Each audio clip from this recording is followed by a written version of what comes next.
Welcome to another edition of Rethink, Reconfigure, Reinvent. Today's theme is AI a game changer for organizations more than ever before? Ever since the pandemic emerged and disrupted businesses across the globe, there's been a lot of talk about the need to become resilient and future ready. One clear way of doing this would be to look at how artificial intelligence can help us in doing so.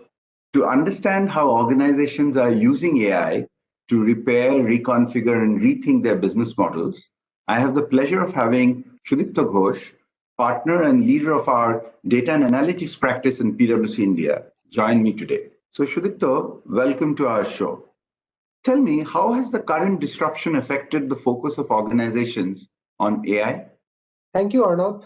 What we did was we ran a very extensive survey, and what we realized was that organizations are actually very optimistic about using AI. And just to give you some statistics, at least 9 out of 10 respondents we surveyed told us that they have already implemented or they're planning to implement AI in their organization. Now the question is, where is it that they are seeing the benefits of AI? If we see the broad responses and our experience, we find 3 categories. The first category is where the organizations are trying to repair. Now here you have a situation where if the demand has gone down, how contactless selling or trying to figure out what is going to be the next source of demand is going to be a big enabler using AI. The second thing is rethink. And in Rethink, organizations are actually using AI for figuring out how can they plan their operations better. And this is where applications like demand sensing, applications like being able to create a digital twin of their supply chain is being used to completely rethink the way they're actually doing their operations. And last but not the least is where the health and safety and the ability of organizations to shore up their operations to the pre-COVID levels is where AI has been used substantially, whether it is opening up of the office spaces or production facilities and being able to ensure that the health and safety norms are being met. Let me ask you a question, Arnav. You do talk to a lot of decision makers. What do you think businesses are thinking of when they are talking about using AI for their future? That's a great question, Sudipta.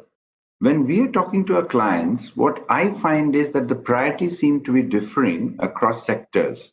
So, for example, in the industrial manufacturing space, as you pointed out, that there's a lot of focus on digital twins, whether it is around the actual factory or around the supply chain. Whereas earlier it used to be a lot of using AI around productivity and how we can improve that. But if you go to, say, the health and pharma side, AI is being used in drug discovery to accelerate the process of clinical trials and probably bring down the drug discovery time from years to months or even weeks. Well, a general theme for the consumer-facing functions across industries is the need to embrace a second wave of front office transformation. Companies are adopting AI-enabled solutions around contactless experiences, around chatbots, so that they are able to tide over a post-pandemic crisis where both the demand and the supply side has been extremely volatile. The core benefits of augmented decision-making and increased readiness to adapt to upcoming challenges and benefits multiply when AI is being used and embedded across the organization. So, Shudipto, a question back to you. Organizations sometimes struggle to scale and embed AI. How can organizations do it better? What are some of the risks associated with it? And how can companies manage such risks? As I see it, there are 3 important areas which needs to be looked at when you're talking about scaling AI solutions. The first one is what I call as the value scoping and value discovery process.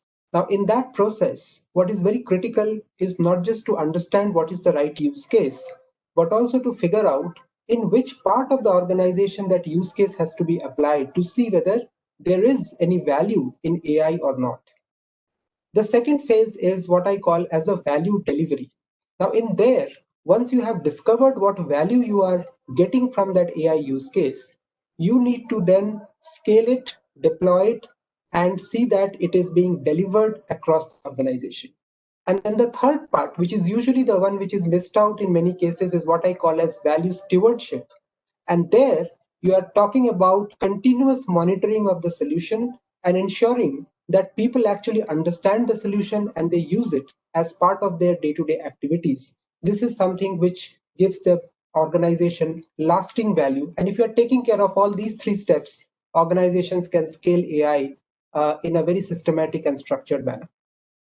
The second part of your question was around the risks. And as we see it, there are three different kinds of risks which an organization has to ensure that they address. The first one is what I call the risk of being able to understand what the AI model is doing. Interpretability and explainability is very critical, very important. Otherwise, people, if they do not understand what the AI solution is doing, they will not be able to use it or even make it popular in the organization. The second area, which is very important, is the stability and the usefulness of the model going forward. Most of these models work very well within certain constraints. And if they do not get fully updated over a period of time, uh, the performance of these models degrade. So it is important that these models are properly tested and they are properly maintained. And the third part is around the data privacy and ethical use of AI, because this is very critical and important to build trust, not just for your customers, but also for your own employees, that what you're doing is ethical and right for you to do. So, Shudipto, these are really great frameworks to look at AI, right? So, while the theory is very consistent, can you tell us about a case study where clients have done it really well? Very large uh, electrical appliances player working not just in India but also in the large Southeast Asian market. And the challenge they faced was that in the pandemic, it was difficult to sell their product in the usual trade. And whilst in the pre-COVID level, their share of online sales was less than 1%, they were able to move that less than 1% to more than 3% using the online channel in terms of reaching closer to the customers. Not just that, given the fact that they have achieved success, they now think that this 3% can go up to 24% or 25% in the next year and so. So this is a very tangible way in which the entire front office part of the organization has been transformed using AI. Now, I'll give you one more example.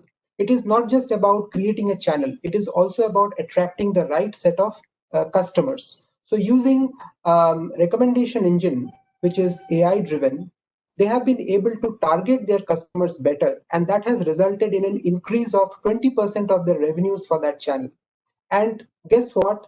Even if people are not buying their products despite a recommendation engine, they are now seeing that how they can use AI for having the right campaigns which can be run, and they can be very, very specific using the segment of one and targeting very, very precisely to their customers to improve their sales conversion ratio. So it's a very, very tangible and a very, very real example where AI has been used to completely transform the way they are reaching out to their customers and getting the benefit in terms of their top line and bottom line.